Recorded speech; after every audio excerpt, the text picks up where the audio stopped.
بسم اللہ الرحمن الرحیم.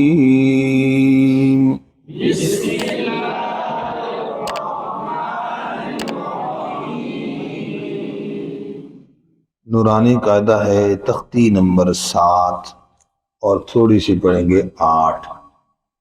دونوں کا مقصد ایک ہے حروف مدہ کے حوالے سے. یہاں پر اس کا نام ہے کھڑی حرکات. کیا نام ہے اس کا؟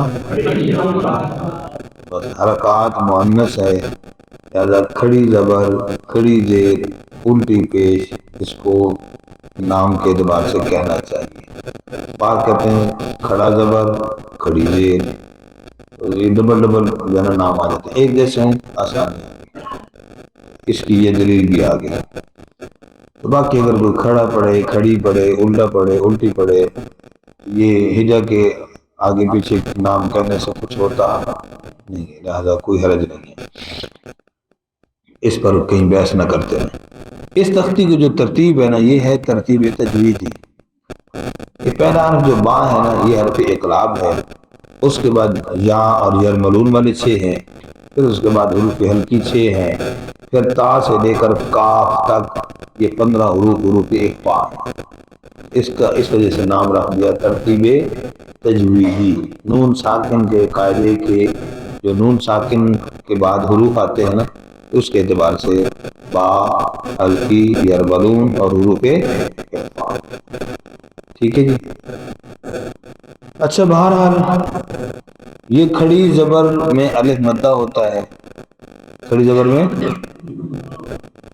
تو حروف مدہ اگلی ترتیب بیان کیے، ادھر کھڑی حرکات بیان کی ہیں. حروف مدہ اثر ہیں اور کھڑی حرکات قائم مقام مدہ ہے. تو پہلے اصل ہوتا ہے، بعد میں قائم مقام ہوتا ہے، یا قائم مقام پہلے مدہ کو بعد میں. کیوں؟ سوال ہے نا. چلو کوئی بات نہیں. تو اس کا آسان سا جواب یہ ہے کہ پہلے چونکہ حرکات کی ترتیب چل رہی تھی، ایک حرکت، پھر 2 حرکتیں تنوین، اور پھر یہ کھڑی حرکت. تو حرکات کی ترتیب کے اعتبار سے اس کو یہاں پر لائے ہیں. اس لیے نہیں ہے لائے کہ یہ قائم مقام بنتا ہے تو اس کو پہلے لے کر آ گئے. حرکات کی ترتیب کے اعتبار سے سمجھ آئے گی. تو بہرحال ہم حرف مدہ کے نام وہی یاد کر لیتے ہیں. کیا ہے بھئی؟ الف مدہ، واو مدہ اور یا مدہ. ٹھیک ہے. الف سے پہلے زبر، واو ساکن سے پہلے پیش، یا ساکن سے پہلے زیر. الف مدہ، واو مدہ، یا مدہ، 3 حرف مدہ. کھڑی حرکات میں 3 ہیں. الف کھڑی زبر میں الف مدہ کی آواز، کھڑی زیر میں یا مدہ کی آواز، الٹی پیش میں واو مدہ کی آواز. سمجھا کی بات؟ اب اس تختی کے اندر بھی اور آگے حرف مدہ والی تختی کے اندر بھی وہ موٹے حروف اور کون کون سے تھے؟ تا، زال، عین، اسی طرح واو ہے جی. انہی 10-11 حروف کو فوکس کرنا ہے اور ان پر خاص توجہ دینی ہے تاکہ ان حروف میں نہ حرف کی یعنی مخرج کی غلطی ہو اور نہ ہی ان کے پڑھتے ہوئے ان حرکات کی اور حروف مدہ کی غلطی ہو.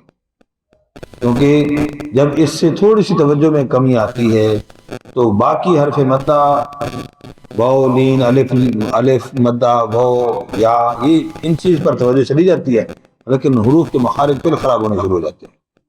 تو بار بار عرض کر رہا ہوں اس لیے کہ حروف کو صحیح پڑھنا مخرج کے مطابق، صفت کے مطابق، موٹے حروف کو موٹا پڑھنا یہ چونکہ فرض عین ہے، لہذا اس فرض عین پر توجہ کسی صورت میں بھی نہیں ہٹنی چاہیے.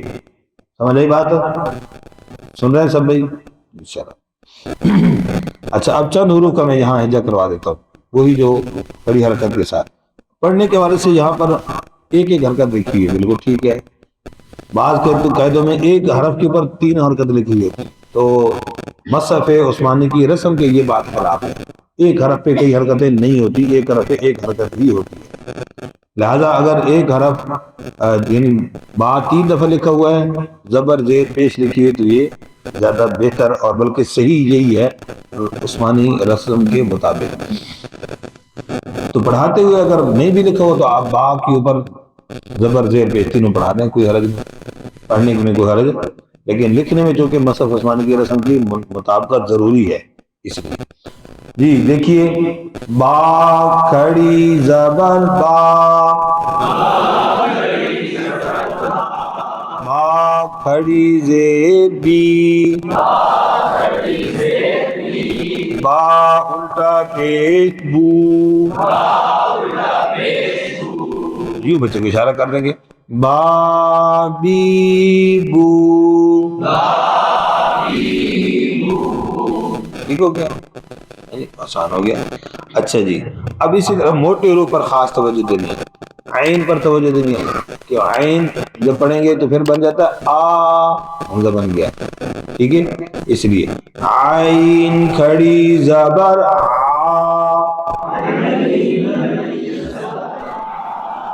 عین کھڑی زیر عی، عین الٹا پیش عو،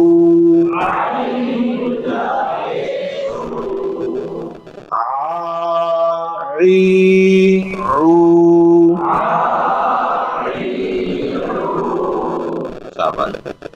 موٹے حروف پر توجہ. اسی طرح ہا ہے، ہا ای ہو. جی زال پر توجہ رہے، لا زی زو.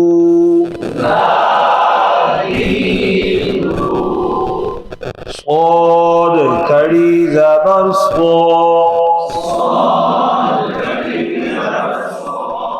صاد کھڑی زیر صی، صاد الٹا پیش صو، صاد صی صو.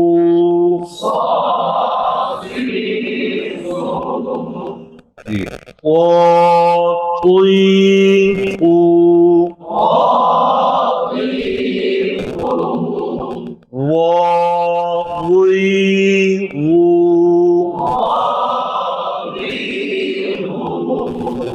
واد کھڑی زبر وا،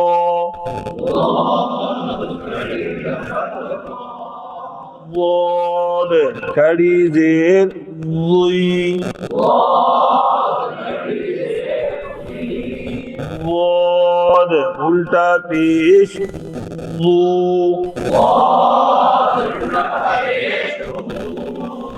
وا وی وو.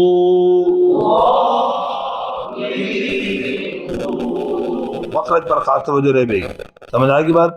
جی تا تی سو، وا وی وو. جی حروف مدہ والی جو تختی ہے اب اس کو کیسے پڑھیں گے؟ پہلی بات تو یہ ہے کہ اس کے اندر با سے لے کر کہاں تک؟ یا تک. با سے لے کر، جیسے پہلی تختی میں نے نہیں پڑھا تھا با تا تا، اور نیچے کہاں تک؟ یا تک. کون سے حروف پڑھائے تھے؟ تو یہاں پر وہی الف والے حروف لکھے ہوئے، نشان لگا کر پتہ چل گیا کہ پہلی تختی میں نے اس طرح پڑھایا تھا. ٹھیک ہے، الف والے حروف. پھر اس کے بعد آگے حمزہ سے شروع ہو رہے، آگے مد والے حروف. سمجھ آ گئی بات جی؟ نشان لگا لیا. اچھا جی، ہجا کرنے کے یہاں دو طریقے ہیں. ٹھیک ہے، باقی وہی موٹے حروف اور مقدار کتنی ہے؟ ایک الف. اس کا خیال رکھنا ہے کہ حرف مدہ کی مقدار ایک الف ہوتی ہے، چاہے وہ درمیان میں ہو حرف مدہ، چاہے وہ آخر میں ہو. اب اس کے اندر بھی ہم سے بچوں سے اکثر غلطی ہوتی ہے. بس اوقات کیا پڑھتے ہیں؟ با بی بو، تو بی چھوٹا کر دیتے ہیں، بو لمبا کر دیتے ہیں آخر والا. ٹھیک ہے نا؟ ہاں، تو یہ غلطی ہوتی ہے قرآن پاک پڑھنے میں بھی، اور یہی اس تختی کے اندر بھی غلطی ہوتی ہے. اس کا خاص خیال رکھنا. ہجا کے اس کے دو طریقے ہیں جی. ایک طریقہ یہ جو عام مشہور ہے، اس طرح کوئی پڑھ رہا ہے، پڑھا رہا ہے، بہت اچھی بات، اسی طرح پڑھتا رہے. کیسے؟ با یعنی پہلے حرفوں کے نام پھر حرکت کا نام، اس کو لکھیں گے یوں، ٹھیک ہے؟ با الف زبر با، با واو، حرف کا نام پورا لینا ہے، جب پہلے بات چالی ہے، با واو پیش بو،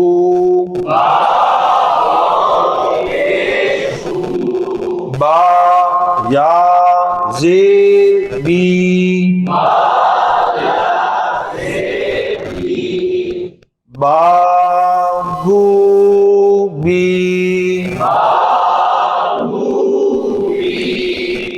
سمجھ آ گیا؟ ایک یہ طریقہ۔ تو باقی اس کا الف والے حروف کا اس کا خاص خیال رکھنا، موٹے حروف پر بھی توجہ۔ ہجا کا دوسرا طریقہ یہ بھی اساتذہ کرام سے منقول ہے، کتابوں کے اندر لکھا ہوا ہے۔ حضرت قاری شریف صاحب رحمۃ اللہ علیہ کی کتاب قواعد ہجاء القرآن، اس کا نام نوٹ کر لیجئے، اس کے اندر بھی یہ بات لکھی ہوئی ہے۔ اور یہ جو طریقہ میں بتا رہا ہوں، میرے استاد محترم قاری سعید صاحب رحمۃ اللہ علیہ، ان سے جو ہم نے پڑھا تو انہوں نے اسی طریقے سے پڑھایا تھا، ٹھیک ہے؟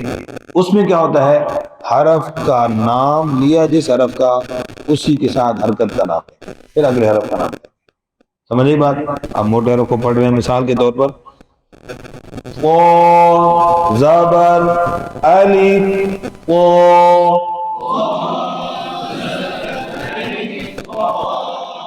قو پیش، ایسی ہے نا زیر، قو زیر یا، یہ بچوں کے لیے بتا رہا ہوں، یعنی یوں اشارہ کر کے بچے کو پتا چلے یہ قو پھر زیر پھر یا، قی،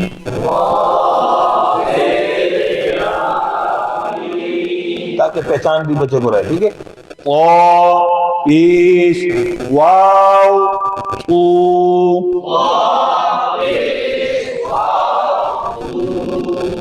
قو قی قو،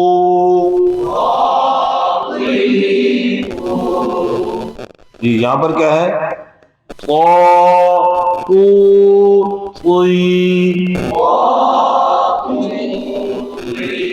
یوں ہے، پہلے الف پھر واو پھر یا، سمجھ گئے جی؟ اچھا، اسی طریقے سے مثال کے طور پر ہم کس کو پڑھیں جی؟ اب حمزہ کو پڑھتے ہیں جی، تاکہ حمزہ کا نام پورا لیا جائے۔ حمزہ یہاں پر کیا لکھا ہے، کھڑی زبر، کیونکہ عموماً ایسا ہوتا ہے، ٹھیک ہے؟ لیکن حمزہ زبر الف آ کو بھی آنا چاہیے، حمزہ زبر الف آ،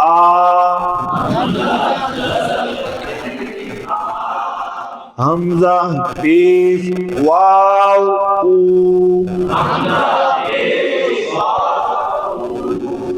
حمزہ زیر یا ای، آ او ای، تو یہ ہے ترتیل کا انداز، کون سا؟ یعنی بالکل سلو موشن، بالکل آہستہ، لہذا اس میں حرف مدہ کی مقدار اتنی ہی رہے گی، ٹھیک ہے؟ اسی کو جب کوئی جلدی پڑھ رہا ہے تو وہ یوں پڑھ رہا ہے، مثال کے طور پر با بو بی، یوں وہ جلدی پڑھ رہا ہے، تو یہ جو اس طرح کی پڑھا ہے نا، یہ بھی مقدار صحیح ہے، یہ بھی مقدار صحیح ہے۔ ہاں بابو بھی، یہ غلط ہے، یہ ٹھیک نہیں ہے، سمجھ گیا جی؟ شاباش۔ تو اس طریقے سے اس تختی کو پڑھنا ہے، اور اس میں جیسے نون اور میم آتا ہے، باقی حروف بھی اس کے اندر آواز ناک میں نہیں جانی چاہیے، آواز ناک میں، اب جیسے میم ہے تو میم زبر الف ما، اب اس کو ماں پڑھ جاتے ہیں، چلو جی، میم پیش واو مو، مو نہ ہو مو، میم زیر یا می، ما نو می، موٹے حروف سمجھ آ گئے جی؟ اور کوئی اس میں موٹا حرف رہ گیا جی؟ نا نو می، صاد زبر الف صاد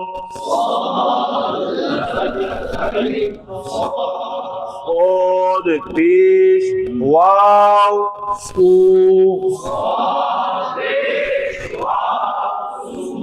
ابھی کئی واو پڑھ رہے ہیں صاد زیر یا سوئی موٹے حروف پر توجہ رہے سی نہ بن جائے سوئی یہ 7ویں تختی اور 8ویں تختی کی حروف مدہ والا حصہ یہ ہم نے پڑھ لیا. آگے حرف لین کریں گے اس کو پھر پڑھیں گے مشق کریں گے انشاءاللہ.